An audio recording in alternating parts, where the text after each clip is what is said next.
And we're back for another episode of Startup Hustle, a podcast for entrepreneurs by entrepreneurs. If you want to start, own, or build a business, then you're in the right place. We bring you the real truth about what it's like to take something from concept to launch. From growth, innovation, experience, failing, or winning big, we've got you covered. So let's get down to business with another episode of Startup Hustle, brought to you by Fullscale.io.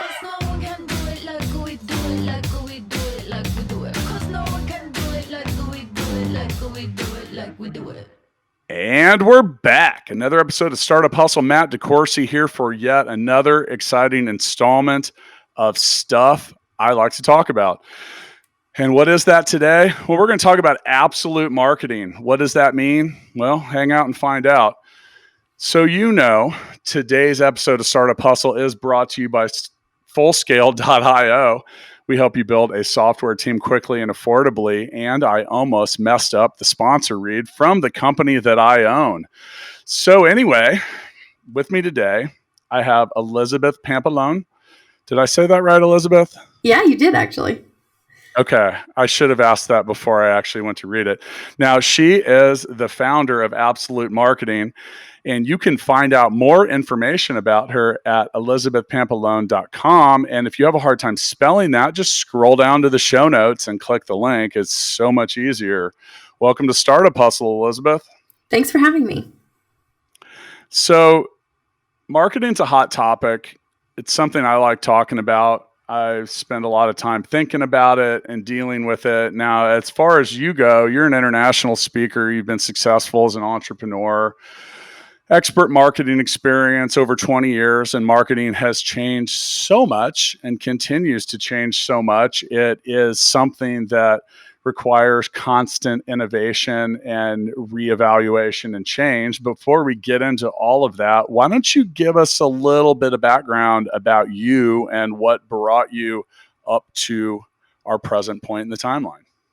Yeah, well, thank you. I actually started my business and really into the entrepreneur world in 2007, but I had been in the marketing world since around 2014. So a lot longer, since 2000. So for almost 20 years total and almost 13, 14 years in business.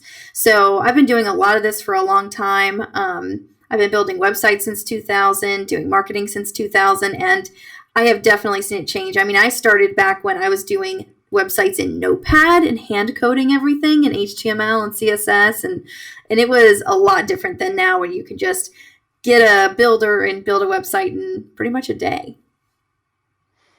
Yeah, and you talk about the changes with marketing, and you talking about throwing out crazy numbers like 2007 and 2000, and well, it makes me realize how old that I'm getting.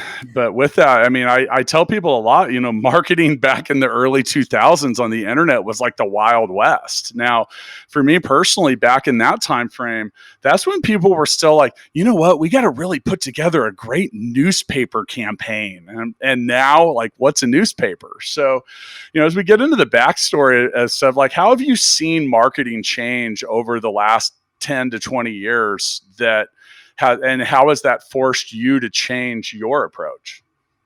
Well, definitely in the beginning of my career, it was all about people who didn't understand the internet and how that worked, because I've been mostly an internet marketer.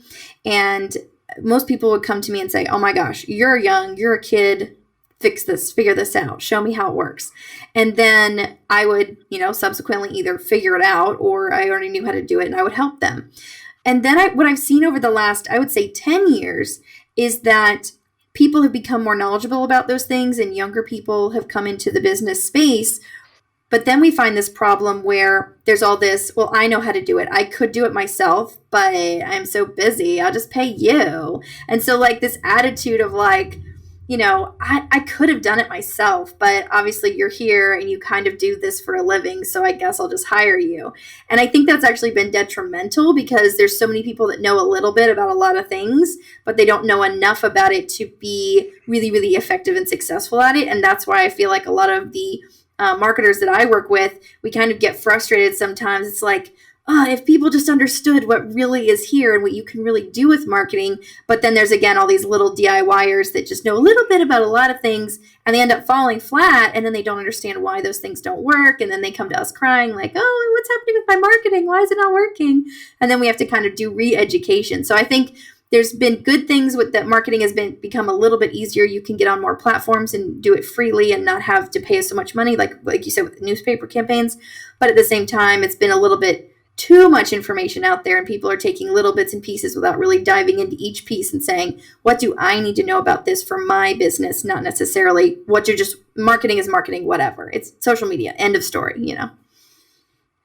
Well, you mentioned I think there's a lot of things that have contributed to the change. There's a lot of tools, MarTech just in general has made it easier to do a lot of stuff. But, as the scope widens, so does the complexity. And, you talk about, we're not going to sit here and talk about 2005 for the next 40 minutes, but in 2005, the internet was still relatively new. And, at least for the widespread nature of it, there wasn't a whole lot of tools. There wasn't things like, that's pre MySpace, and it's weird because, you think about that and it doesn't feel like that long ago, but it was. So, now it's down to what social media platform do you want? What tools are there? What kind of CPC? All this different stuff. You have all this massive amount of data and targeting and retargeting and all that different stuff. So when you work with clients,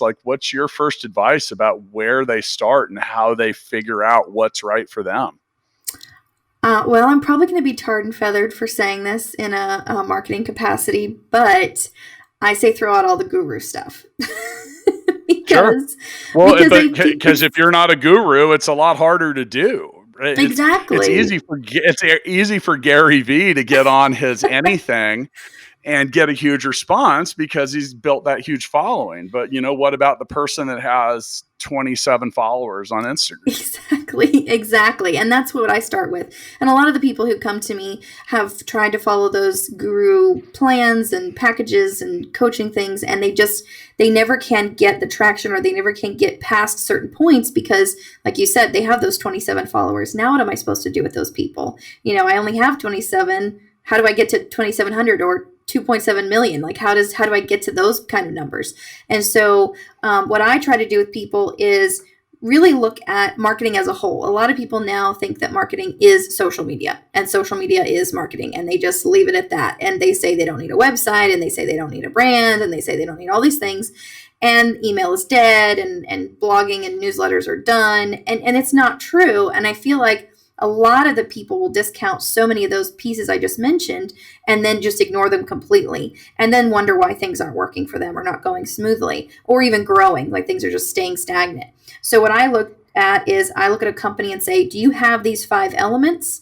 And I have them listed out. I call them absolute marketing because I feel like it's the absolute lowest common denominator. If you have these 5 pieces and you do them well, all of them well, then you'll have a really successful career and really successful results. So that's what I've done with my business and countless of my clients' businesses. But those 5 pieces would be, you have to have a solid brand. If you don't have a solid brand, it's like the domino effect. Everything else just falls apart.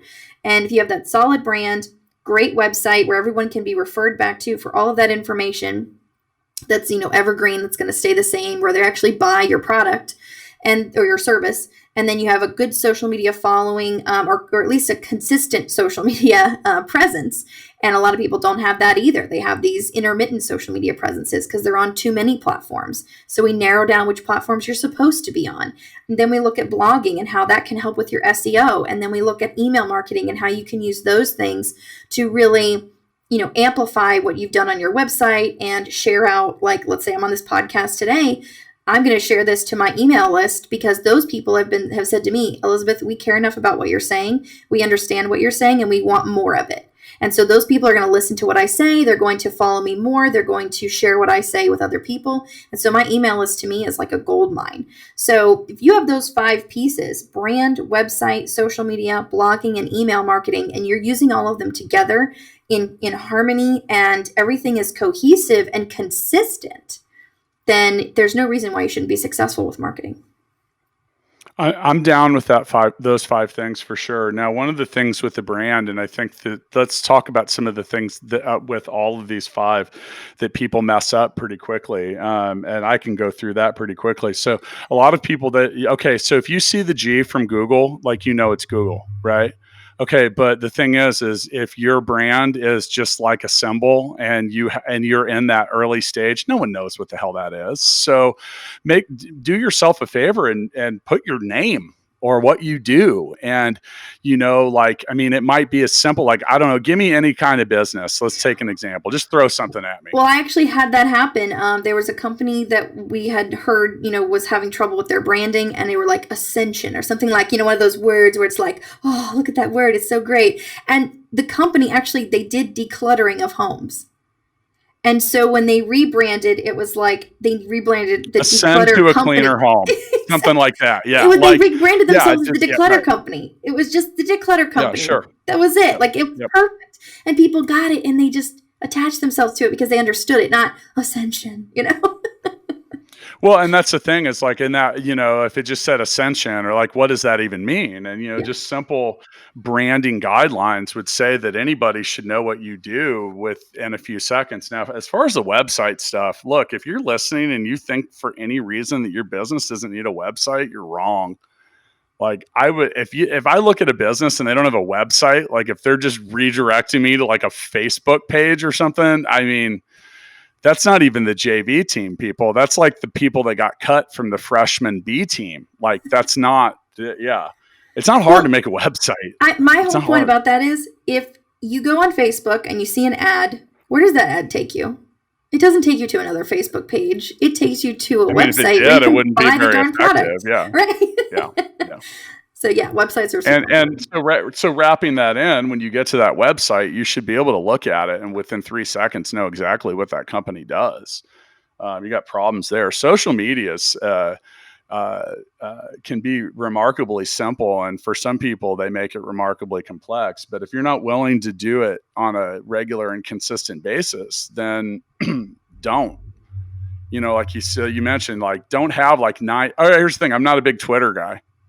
I don't really pay attention to my Twitter, so I don't really focus on it a whole lot. If you want to go be one of the thousands of people that are following this podcast on Instagram, you can find us at Startup Hustle Podcast. That's like a completely different thing. And, like, for social media, I think some people have weird expectations, like for Full Scale, which is a tech services company that I own with Matt Watson. And here's the thing is, I don't have huge expectations for that on social media because software companies don't typically go viral. That's a little different. The podcast social media is a little different because we have interesting guests. We have hosts doing different things. There's new episodes and content coming out. That's a completely different set of expectation. What is your take on some of the things that people just kind of either misjudge or don't get right when it comes to social media? The demographics.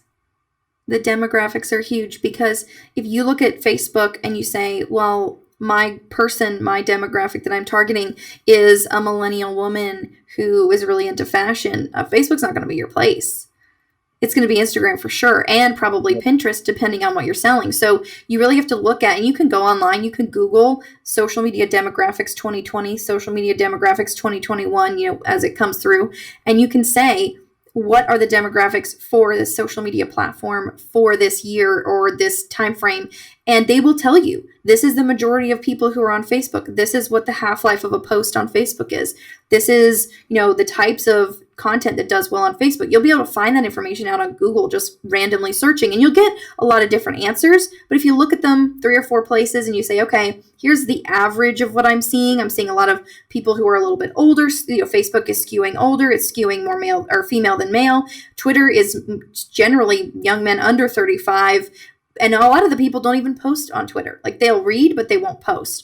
And so, or they won't engage. And so there's a lot of these little tweak things that you can learn on Google that may be anecdotal, but a lot of them are coming from these large social media companies. And I feel like they're pretty solid in what they're telling us. And if you can look at that and say, yeah, that makes sense to me. Instagram is women under 35, and it's mostly lifestyle brands. That makes a lot of sense. So if you can focus on that and use that as your starting point, then you'll have a lot more success, because you'll actually be targeting the people where they they live and they play. I say, like, where do they work, where do they live, where do they play, and how can we access them in those points without having to go way around? Like you said, Twitter's not a big thing for you as much, but maybe it is for someone who's in more of a, like, I have a guy who's in a federal, he runs a blog on federal employees. That the Twitter's huge for him. He loves Twitter. He uses it all the time. But Instagram is like totally not for him at all. So it just makes a difference on who you're targeting and what you're trying to accomplish with that social media. Yeah, and then I think when it comes to what you post, there's a completely different approach to all these different platforms, and that's something that we've constantly worked on and tinkered with. Like in an Instagram post, like those should be remarkably simple. It's a platform about pictures. So, and we've talked about this before in the past, like we had a remarkably successful, some of you listening without a doubt found us on Instagram with very simple posts that just said a podcast for entrepreneurs. And that's it. And it might've shown a microphone or a rocket or something like that where, and then, we would get huge engagement and huge success from that on Instagram, but on LinkedIn, it didn't do well. And, just like different things. And, and the thing is, I'll be honest with you, I can't really explain why those same images didn't get the engagement on LinkedIn. Cause honestly, I would have thought that on some levels that would have really worked.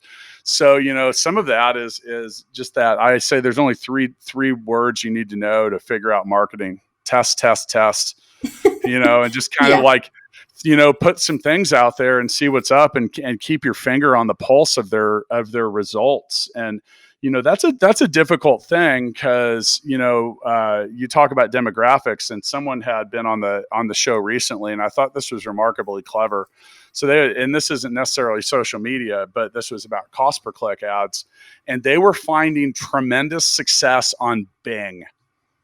Bing.com. Like, when's the last time you heard about Bing? But here was the thing is they were advertising towards like a 60 plus demographic. Some of those people, like my dad still has an AOL address and he still uses AOL. Like, yes, people, it's still a thing. But the point is like so many of those people, that's where he learned how to use the internet. It's where he set up, to like review his stock portfolio and get his email and stuff. And so there's a different approach for everyone. And I thought, oh man, that just made so much sense to me after it was said. But it's like, and the same thing is like, if you are, if you have a craft business or you sell something like that, Pinterest is your place. But LinkedIn, no one's going to pay attention to that. So yeah, it's difficult, but, and also like, where do you feel comfortable being and creating stuff and doing regular stuff? So with your client, what do you suggest in regards to like regularity of posting or guidelines for posting for people that are on social media? I actually believe that once a day is your minimum. And if you can create, so what we do is we create 12 months of social media posts in one day and we schedule them and they're in and they're done. And we do that because a lot of people cannot stay consistent. They just can't. It's the nature of life. Yep. It's the nature of business and it's nature of human nature. Like it's so almost impossible to do it. And so what we've done is created a formula where we can create 12 months of evergreen posts that are going to be the same yesterday, today, and forever. Even if there's a COVID, even if there's, random stuff happening, it's still going to be the same information. Branding's always going to be the same. Marketing's always going to be the same. Whatever you're doing, there's some things that you can pull from and say, this is always going to be true for me, for my company. And if we put that into a daily post and we put it on every platform that we know is going to be a good platform for us, then that consistency is taken care of. Now, if something fun happens, if you win an award, if you're on a podcast, if something, you want to write this blog post because you have this, idea, then those things can all happen anytime. But you'll also feel creatively freed up to think about them, to want to do them. And you won't be sitting there every Monday or every Friday going, oh my gosh, what am I going to post next week? What am I going to post next week? Or even just, what am I posting today? Or laying in bed at night, which I have had a lot of clients tell me, going to bed at night and then bolting out of bed and going, oh my gosh, I forgot to post on social media. Like it was some major horrible thing that they didn't do. And so if you have that consistency already built in as once a day, then anything you add additional will not only help you, but it will also be, welcomed by your people But then at the same time, if you do have a week where you're on vacation or you're busy or you just, you have family stuff going on, then you can take that downtime and not worry that, oh my gosh, I'm not posting on social media. I'm not still keeping myself out there. Things are still running for you and you don't have to worry about it. Well, and that's the issue though, because what happens is you forget one day and then you miss the next day and then you miss the third day and then you're suddenly just not doing it at all. I'll give It's it, 3 months I like later. to give example. Yeah, well, I like to give examples. So, my book $1 Million Bedroom, if you've read it, it's throughout the entire book, it has what we call $1 million lessons, which are simple phrases that, I mean, it's almost like, so if you suck all those out, and I think there's about 60 or 70 of them in the whole book, it makes for a halfway clever set of flashcards in a way, like now there's not enough of it to be in there every day. But what we did in that regard at full scale for the full scale social media was we created images out of those, and those come out regularly. And then, every 5 days a week in the full scale blog, we have a different article. Like today, or last Friday's was about top marketing automation tools. The day before that, 5 mistakes startups make. Now, if you plan your stuff, let's make the most cliche phrase and saying of all. If you fail to plan, then you plan to fail. But here's the thing. So we do write blogs, and that's the next thing on your list. But blogging is a huge source of traffic for us at Full Scale. Now, when we write a quality article, we also create our own images that go in it, which then mean all we have to do is slide those over. If you just think about it. So an Instagram image they want it to be 1080 by 1080, or if you want to make them really big, 2160 by 2160. So if you make those the same size and put them in your quote stuff, it makes it pretty easy to have a post or something that comes out, regularly with that. So, now let's talk about that, because the blog is not dead. Why do I know that? Because between the businesses that I own with my business partner and frequent co-host here on Startup Hustle, okay, so between Watson and I's businesses, we get over 1 million organic visits a month. Okay, so can I ask the expert, would you say that we're failing when it comes to generating traffic? Absolutely not. Yeah, right. That's my point. Now, here's the thing. We did it all just by writing quality articles. Like, now, is my next big customer coming from an article about top marketing automation tools? Guess what? I don't know. But I know that people that are likely using that are in the marketing business. They might, I don't know. So the thing is the blog is not dead, but the difference is, we'll go back in our time machine again. So 10 years ago, and I actually wrote about this in $1 Million Bedroom, I actually had some highly successful websites that were blog driven, and I was stretching the rules, and I got massive Google penalties, and they all went away, basically. But since that, I learned my lesson for that. And really the thing is create quality content. Like, go to the stackify.com blog and see what they do there. They write 2,000 word articles that are highly useful. Well, here's the thing about the blog. So and this goes for any company, and this is why I like Absolute Marketing so much, is because it doesn't matter what industry you're in. You could be in, tech industry. You could be in, because a lot of people think, well, if I'm going to write a blog, it's probably going to be, like you said, marketing automation or 5 startup, mistakes, things like that. And we had a colleague who was working with a HVAC company.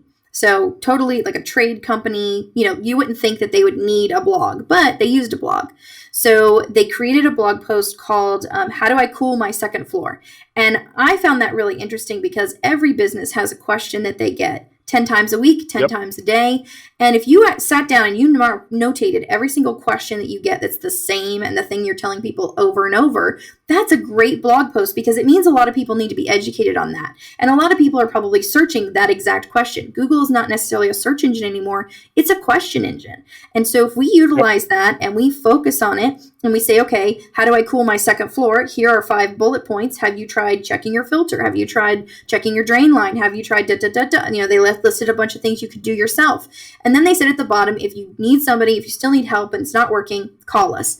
And now they're located in their own, town, their own location. They can't really, if they're located in Florida actually, and if somebody looked at it in the UK, they're not going to be able to go and service that person in the UK. But it does mean that the person in the UK who read that article has now given them SEO cred, essentially, by saying, we're looking at this article, we're staying on it for X amount of minutes or seconds, and we are basically helping this heating and air company to boost themselves in the local market because so many people are visiting this one blog post. That blog post has been up since 2013, and they have changed it slightly here and there just to update it, but they have kept it on there in the same spot. They've reused it over and over as content, and they're getting about 3,000 hits a month on just that one article. And I know you mentioned, a million organic hits and everything, but at the same time, these smaller companies, 3,000 is incredible for this type of company. So, that's helping them. You can locally equate value to all that. You can literally assign like predictable and known value to that traffic, like the Full Scale site. And once again, today's episode of Startup Hustle is brought to you by fullscale.io. We help people build software teams.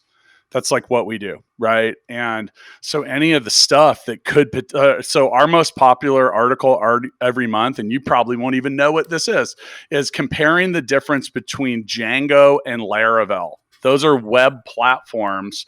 And, it's like, I'm like, wow. And it's been the top article almost since it came out. Now, the thing is occasionally someone has been advised to build their software platform with one of those two, and that's what they're Googling. And then they come to us, they read the article, they realize, oh shit, this is a lot more complex than I thought it was. Maybe I should hire an expert. And you mentioned answering questions or whatever. I just refer to that as you got to listen for the echo. And I say that a lot because I think it's so important, because every business has echoes. They come from your customers, they come from they come from your prospects, they come from your clients, they come from your employees, and sometimes they come from the deep recesses of your own mind. Like do this, and it's bothering you. So there's a lot of ways to answer echoes. Now, I would challenge that there might be one thing out of your 5 that is missing. That's a big part for a lot of people, which is video. So, and before we move on to the email part. So video is something that's tricky, because you can either do it like, okay, well, first off, all of you have a film studio in your pocket. Like, I have a 4K camera in my pocket with the latest version of the iPhone. I can make a massive investment of $20 or less. I can get a little stand and I can point that thing right at myself and I can record video. Now, here's the thing, is you talk about who you're trying to address. You can write a 3,000 word blog that carefully details anything and everything that you ever wanted to know on a topic. And there's just a ton of people that won't even read it, but they will watch your video. So, the thing is I think video is a key ingredient of a lot of different stuff. So we've answered echoes. Like, I'm also the founder of gigabook.com, and we were getting a ton of questions about how our subscription worked. And the thing is like, we're getting 2 or 3 of them a day through live chat. And I'm of the opinion, okay, it wasn't just 2 or 3 people a day that were confused. It was probably more like 50, because the one person that will ask represents about 20 or 100 that won't. So we answered that echo a couple different ways. We put a simple subscription calculator on the homepage, and we made a 1-minute video that the day we put that on the homepage, our requests about that went down 90%. When we put the calculator on it, they almost disappeared. Like it's like rare. We went from getting, now here's the thing. Since then, subscription, our conversion rates are going up, signups have gone up, and it was a very simple thing. So, there's a lot of ways to go about that. And here's the thing is, especially amidst a pandemic, people's expectations. All right. So I used to record this podcast in a really awesome studio with people there with me.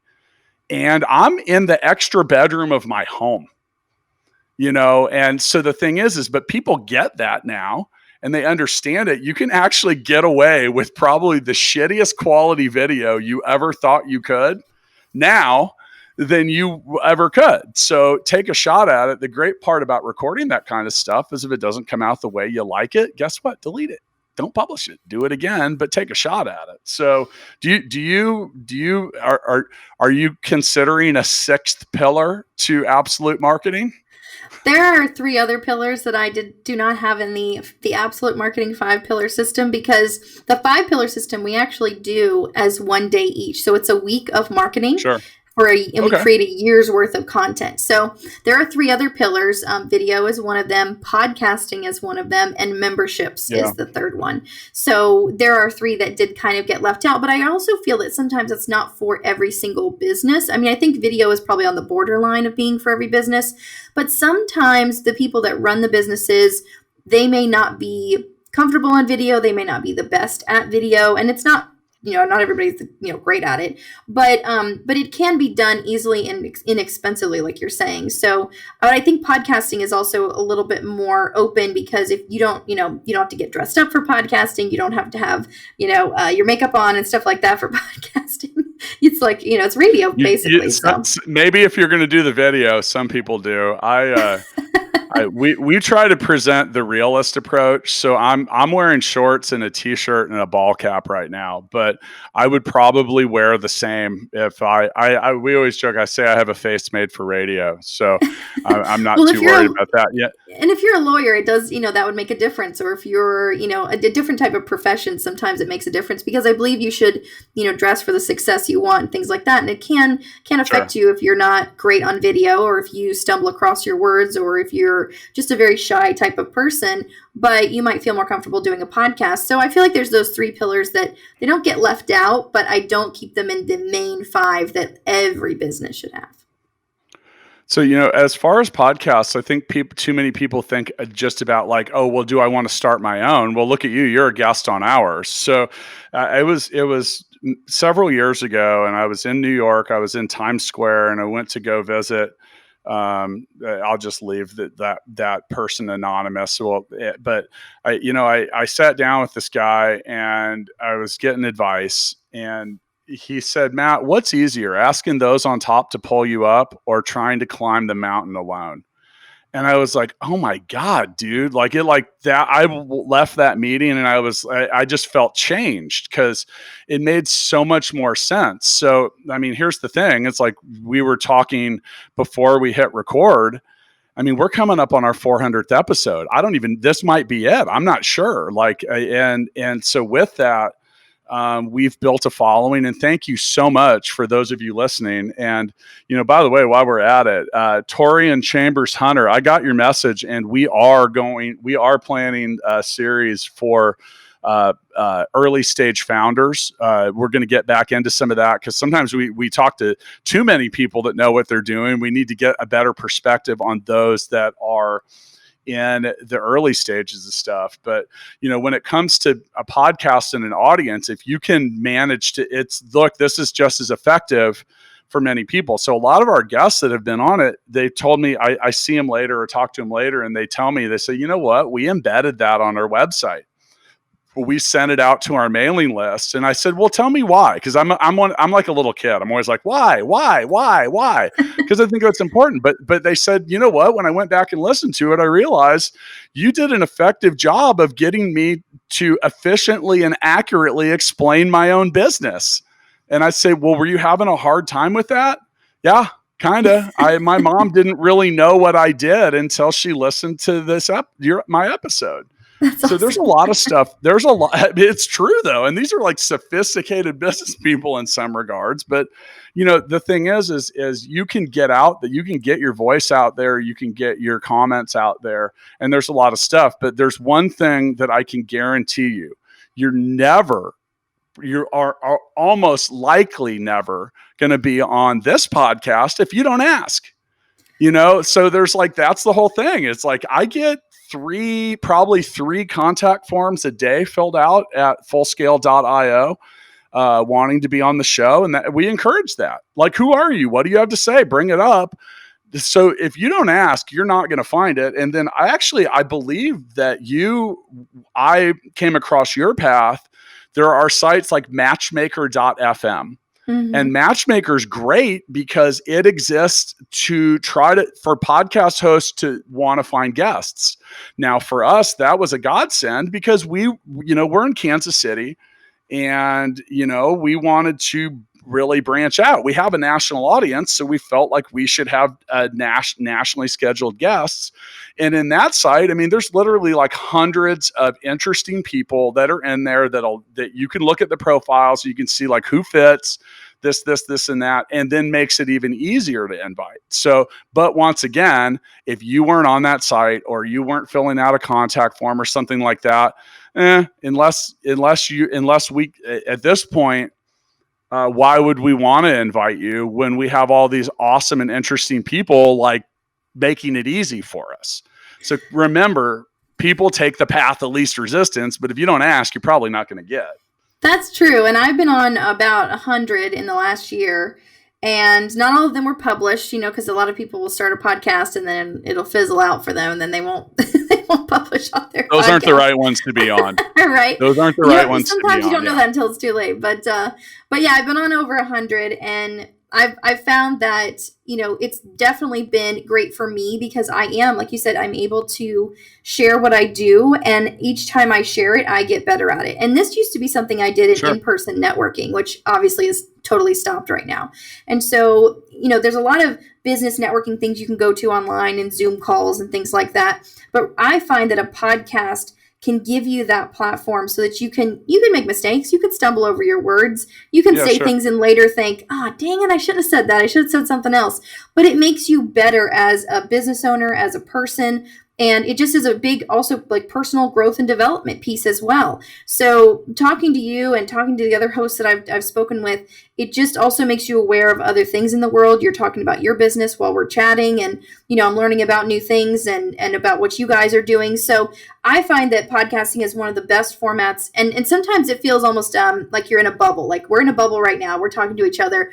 But there are a ton of people listening to us, and sometimes it makes it a little scary, but at the same time, it also makes it really awesome that this conversation that I'm learning from and that you're learning about, me and things like that, you're learning from, that is also being heard by other people and they're learning as well. So I'm a lifelong learner, and I think that podcasting has just made that type of education so freely and readily available. It's made it really an awesome platform to be a part of.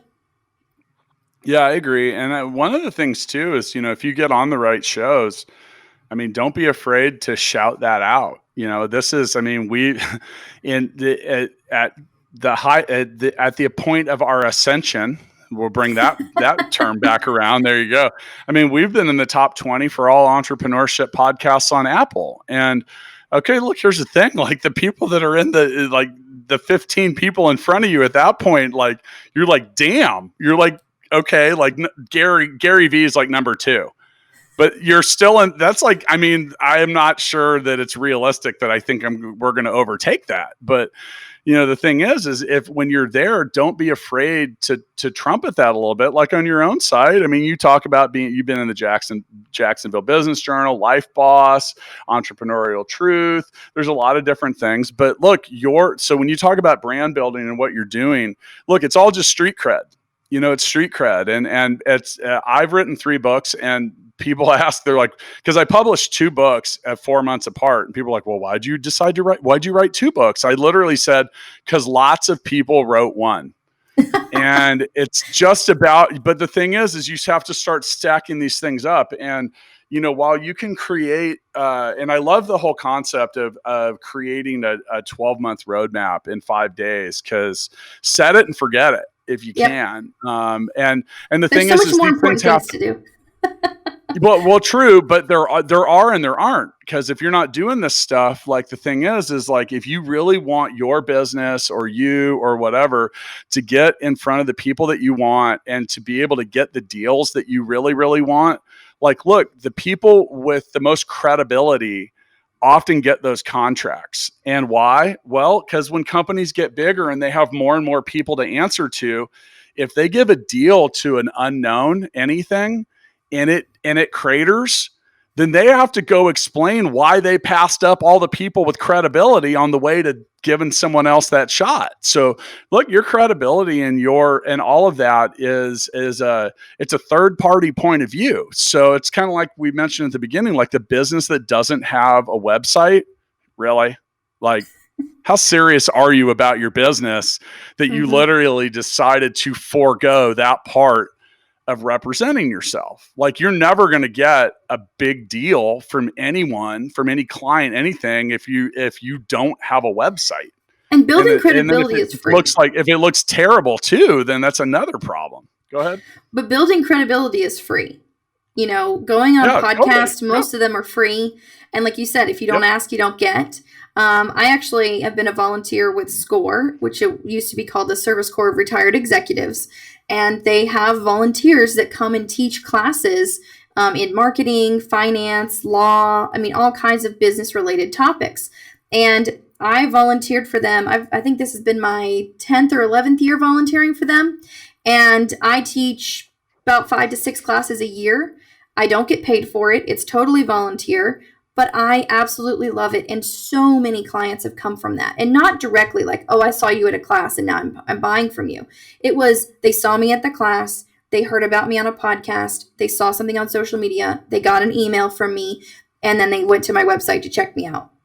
And now they've come full circle. Like, do you want to hire the person that wrote the book or read the book? Yeah. And that's the difference. That's it. So, okay. So now we're down to the 5th pillar of email, and email is important, and it's also tricky because people just, they know what to just avoid. And there's a couple different ways to get after this. There's lots of automated crap that gets to you. And then at the same time, email can be really important because some of that quote automated crap can actually provide a lot of efficiency if set up or programmed well. So what's your take on the absolute marketing tips related to email? I like to set up 12 months of campaigns in one day. And the way we do that is we look at each month, and maybe we've already planned out our social media and we have a plan for that. And now we have these topics maybe per month that are kind of coming through in the social media, and we want to capitalize on that also with the blog. And now we're going to send that out in an email as well. Now, the emails are not newsletters. A lot of people think, well, I don't want a newsletter. I don't like those. I'm not going to write it. No one's going to read it. But we're not talking about newsletters. We're talking about individual emails. And the main thing about email is one thing at a time. You cannot send more than one thing in one email. It's too overwhelming. And that's when people stop reading. So if you have one thing to say and you say, guess what? I wrote this blog post. Here's a link to it. Check out the blog post. And then on the blog post, once they click that link over, now they're on your website. Then on that blog post at the end, you might have a call to action of an actual thing you want them to do, book a call, buy a product, whatever.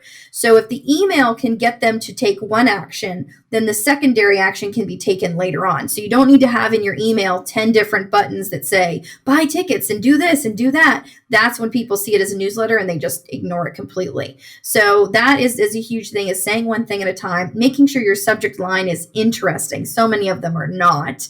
And don't be misleading with the subject lines. I've seen a lot of people starting to put RE colon in front of their subject lines. You will never do business with me if that's the way you want to approach me. Like, so you want to deceive me as the first way to get a hold of me? Like, fuck off.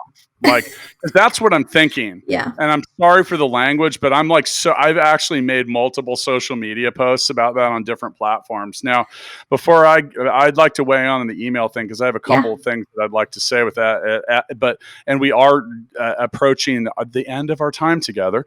So with me again, once again, is Elizabeth Pampalone, the founder of Absolute Marketing.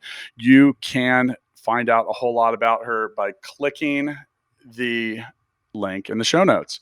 So all of that said, yes, I hate that approach, that RE, for real. So I consider myself and what we do at Full Scale to be, and we're in the relationships business. Mm-hmm. And if I want to have a relationship with you, you have to trust me. And that isn't the way to do it, people. That's a joke. Much like you said, focusing on something, there has to be a reason.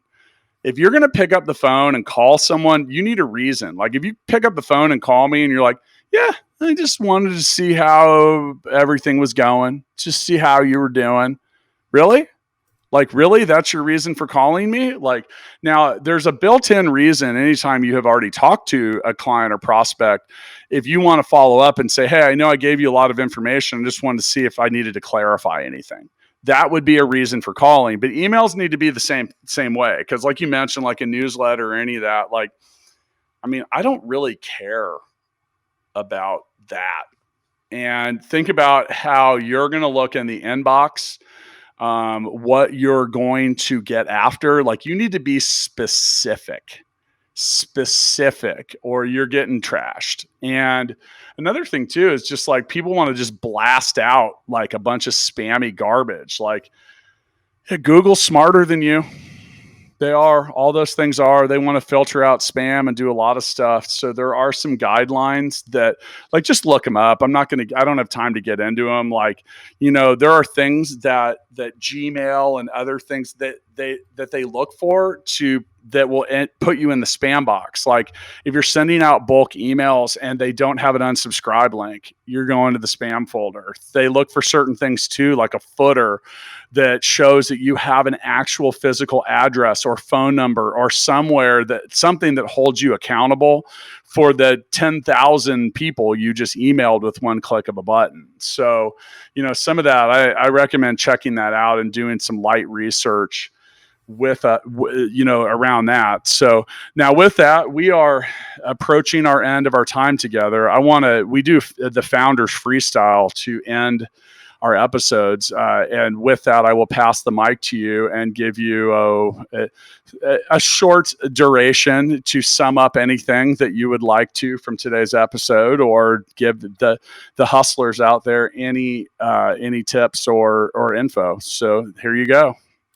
Well, thank you so much. And I've had a lot of fun recording this episode with you, so I appreciate it.